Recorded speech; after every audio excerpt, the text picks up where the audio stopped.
Halo, kembali bersama saya Junaidi di channel Kalian Sepeda. Kali ini saya ingin membahas pengalaman saya menghadapi COVID-19 pada bulan Juli kemarin. Saya bergejala tanggal 1 Juli berupa badan meriang-meriang, tidak enak badan, dan saya sempat cek ke dokter. Dokter saya diberikan paracetamol dan beberapa obat asal lambung. Beberapa hari kemudian tanggal 3 kebetulan mama saya juga sakit, tidak sadarkan diri. Langsung kita bawa ke rumah sakit di ICU. Mama yang habis setelah cek swab di rumah sakit. Setelah pulangnya saya sekeluarga juga antigen untuk memastikan apakah saya terkena atau tidak, dan hasilnya saya positif. Saya langsung nelpon ke istri. Saya meminta istri saya untuk segera memindahkan kasur yang di kamar yang kami tempati untuk saya melakukan isoman sendiri. Setelah beberapa hari telepon dari teman-teman berdatangan, menanyakan kabar saya, menanyakan kondisi saya, sambil mengirimkan vitamin dan obat-obatan. Thank you ya teman-teman. Selanjutnya pada tanggal 8 Juli yang seingat saya ulang PCR lagi ke puskesmas, tepatnya di Puskesmas Padang Pasir. Besoknya saya keluar hasil PCR, saya positif. Dari pihak rumah sakit juga mengirimkan beberapa obat kepada saya berupa vitamin dan antibiotik. Hari demi hari saya makan obatnya, saya makan terus, saya istirahat. Tetapi di saat saya makan obat-obat tersebut, asam lambung saya naik, yang mengakibatkan saya mual dan takut makan. Beberapa hari saya minum obat ya berupa vitamin, mungkin karena tidak sesuai dengan lambung saya, dan akhirnya saya jadi mual-mual dan sempat muntah dalam artian mungkin karena asam lambung saya naik. Saya merasa agak ketakutan karena kok saya hadapinya yang lain gitu, penyakitnya jadi lain, dan akhirnya saya coba untuk hentikan dan saya lanjutkan makan obat yang antibiotik dari dokter. Dan besok harinya badan saya merasa lebih baik, tidak ada mual, dan makan pun bisa teratur. Jadi untuk itu saya hentikan obat-obatan tersebut, dan saya hanya makan paracetamol dan mungkin obat asam lambung saya makan. Saya tanpa makan vitamin karena makan vitamin membuat saya jadi mual lagi. Hari demi hari saya lewati isoman sambil saya bersama teman-teman grup, saling WA, saling telepon, ya saling support lah. Kita berasa sekali mereka datang setiap harinya, nelpon, WA, tanya kabar, lu mau makan apa, lu perlu apa, kasih tahu gua. Sampai akhirnya saya mau tidur siang, saya matikan HP karena saking banyaknya yang telepon, yang peduli, yang peduli dengan saya gitu. Karena biasanya kita kumpul rame-rame, ribut-ribut, ketawa-ketawa gitu. Nah, sesekali ada orang yang suka ribut, tiba-tiba sakit diam, mungkin mereka merasa ada yang kurang kumpulnya gitu. Dan itu terima kasih juga loh ke teman-teman semua yang di grup sepeda, grup alumni sekolah, teman-teman yang di grup yang lain. Itu terima kasih sekali. Ada yang setiap harinya WA saya, kirim video-video lucu, ya mungkin beranggapan untuk menghibur, dan iya memang cukup terhibur. Saya sampai download TikTok untuk nonton TikTok hampir setiap saat. Itu pun saya dapat saran dari Pak Petrus, dan akhirnya saya sampai ke tahap anosmia. Anosmia itu berupa menghilangnya bau pada indera penciuman kita. Jadi saya tidak bisa mencium bau-bau yang ada di sekitar. Itu berlangsung sampai 1 minggu, kayaknya ada 1 minggu. saya nonton YouTube, saya baca-baca WA, saya dapat informasi dari teman-teman. Mungkin saya dianjurkan kumur-kumur air garam, minum kelapa muda setiap hari, minum rebusan daun sungkai, dan itu sangat membantu sekali menjaga fisik tetap stabil selain tidur yang cukup dan makan yang teratur. Dan berjalannya waktu, berjalannya hari, saya PCR kembali dan saya dinyatakan negatif. Tapi efek dari COVID itu masih saya rasakan mungkin sampai hari ini ya. Badan saya capek, saya goes itu tidak bertenaga. Dan saya tanya beberapa teman, beberapa dokter, katanya itu hal yang wajar bagi penyintas COVID. Di saat saya isoman, saya terus terang saya mengalami saya tidak bisa tidur saya pun tidak teratur, karena di saat yang bersamaan begitu saya isoman, kami sekeluarga isoman, papa saya juga positif, adik, keponakan saya semua juga positif, anak saya juga positif, dan yang lebih parah lagi, mama saya sampai harus dilarikan ke ICU dengan saturasi yang turun dan hasil ronsen paru-paru yang kurang baik, hampir semuanya putih. Jadi saya sebagai anak lelaki yang tertua, jadi saya mendaftarkan nama saya untuk setiap saat dihubungi oleh dokter. Bisa bayangkan ketika Anda tidur, handphone Anda nyala 24 jam hanya untuk mendengar kabar dari rumah sakit tentang kondisi mama. Tidur gelisah sampai saya ke dokter. Saya minta ke dokter, dokter, saya tidak bisa tidur, boleh enggak saya minta vitamin atau semacam obat lah untuk bisa saya membantu saya tidur nyenyak gitu. Dan dokter pun berikan ke saya gitu. Dan membantu. Beberapa hari saya minum, besoknya saya tidak minum karena saya tidak mau sampai ketergantungan. Saya selang 2-3 hari minum, 3 hari bisa tidur, saya tidak minum lagi gitu. Dan tepatnya 2 minggu setelah mama dirawat di ICU, saya dapat telepon, katanya dokter, rumah sakit memerlukan darah, mama memerlukan darah karena mama mengalami pengentalan darah dan diberi obat pengencer. Saya disuruh ke rumah sakit, ke bank darah. Setelah itu saya disuruhkan ke PMI, dianjurkan ke PMI. Oke. Dan terima kasih sekali Pak Andi udah bantu kami sekeluarga untuk mendapatkan darah mama tanpa mengalami kesulitan. Para pendonor pun juga segera menelpon saya, Ko Jun, ini darah saya ada, silakan, saya pengen donor, jawab donor juga. Terima kasih itu buat Bob Scone ya, yang punya usaha es krim di Tugu Gempa di Padang, dan Buya dan para teman-teman juga, terima kasih. Begitu dengan kabar mama yang katanya kondisi mama sudah agak membaik sedikit, kami pun tenang. Saya pun tidak lupa memesan kepada dokter, tolong ya sampaikan ke mama saya kalau kami semua sudah sehat dan ingin mama cepat pulang. Dokter pun mengatakan oke, nanti kita sampaikan ya Pak. Nah, tanpa disangka besoknya hari Minggu, saya dapat kabar dari dokter jam 8:30 pagi. Katanya kabar mama menurun, kurang bagus. Bentar ya, saya putar dulu.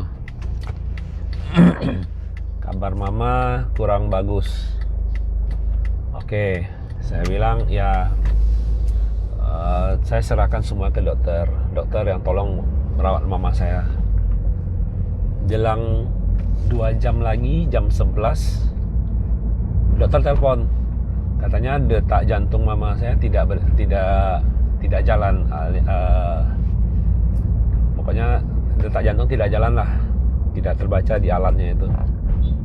Dan minta izin ada memakai apa, saya pun kurang jelas kemarin dengarnya karena udah terlalu kaget dengarnya kan. jam 12 kurang dokter kembali telepon. Dia telepon tuh dengan kabar yang kurang enak memang. Dokter bilang Ibu Teh Cui Guat, mama saya, dinyatakan meninggal pada pukul 11.37. Waduh, mendengar kabar gitu ya sebelumnya kami sudah siap sih dengar kabar yang tidak menyenangkan ini. Cuman begitu dengar rasanya juga tidak percaya gitu kan. Kok bisa ambilnya sekarang gitu, mama? Padahal kami masih ada planning yang banyak buat mama gitu. Akhirnya kami memutuskan, saya telepon ke saudara yang lain. Waktu saya telepon pertama, saya merasa, aduh gimana ya cara saya menelpon gitu. Cara saya memberitahukan kabar duka begini, apalagi papa saya juga udah tua. Gimana cara saya untuk menyampaikannya gitu. Dan akhirnya saya telepon, ya papa angkat saya yang punya empek-empek Mama Oki, Oki Mat. Saya telepon dia. Dia kuatkan saya, katanya ini harus bisa diterima.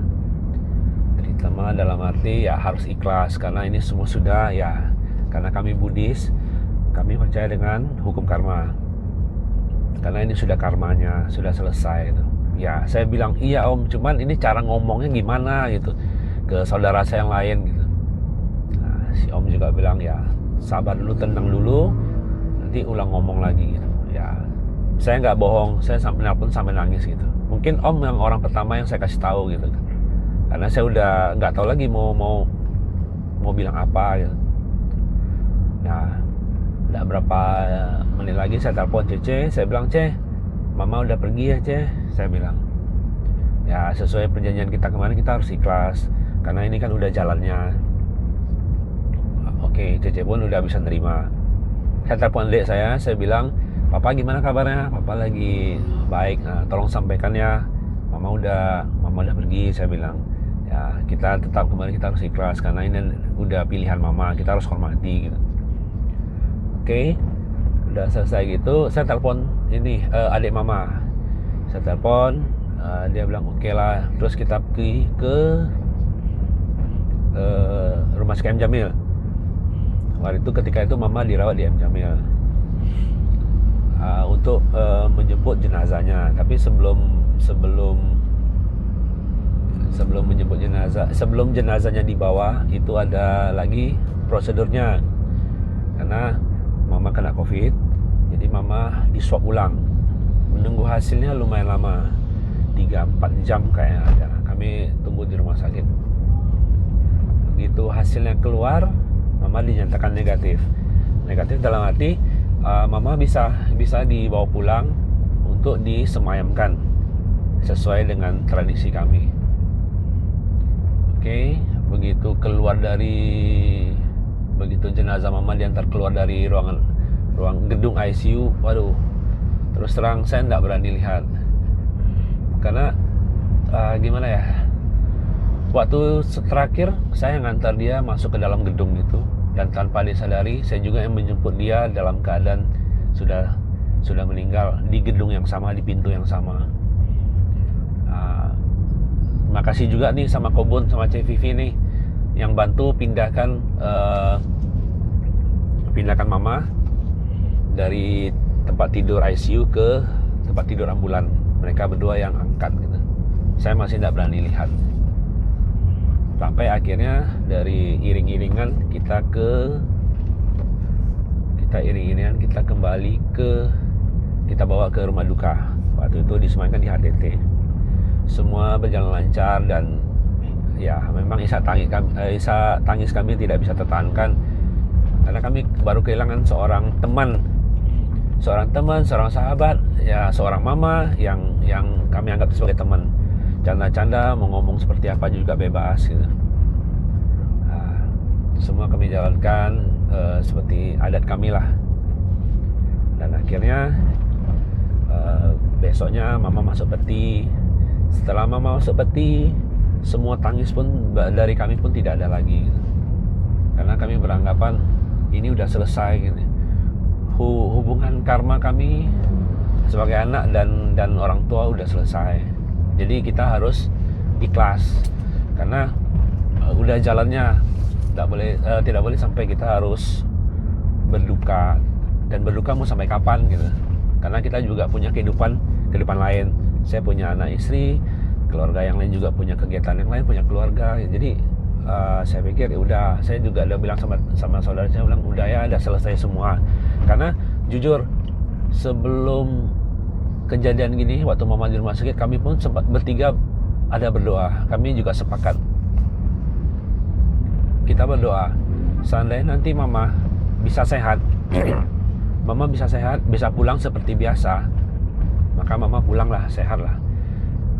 Tapi kalau misal mama dinyatakan sembuh dari rumah sakit, pulang ke rumah dengan keadaan mama yang tidak bisa jalan, mama sakit-sakitan, ya kami mungkin lebih memilih mama pergilah gitu, untuk supaya mama tidak tersiksa karena penyakitnya. Karena yang saya tahu ini COVID ini efeknya panjang, bisa menimbulkan badai sitokin. Badai sitokin itu ya kalau saya nggak salah dengar itu semacam penyakit bawaan itu dihidupkan kembali dan diperparah gitu. Mungkin gitu ya.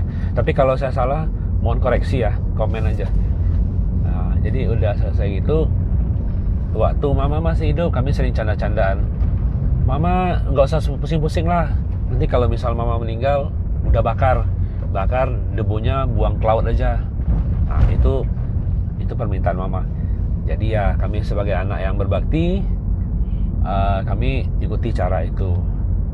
Akhirnya hari Rabunya mama dikremasi, mama ditabur ke laut, dilarung. Cuman ini sebelumnya saya dapat ini masukan dari Om Hendra. Om Hendra, makasih ya Om. Om Hendra ini ya pemegang Las Segar, minuman Las Segar di mungkin Sumbar ya, atau di Padang ya. Nah, dia ada cerita kalau misalnya mama dilarung nggak apa-apa, karena itu kan pesanan mama. Cuman kalau bisa ada pertinggal buat anak cucu. Jadi dia cerita, akhirnya foto mama kami letakkan di Changtian atau rumah abu di Wihara Budaman yang di Jalan Muara.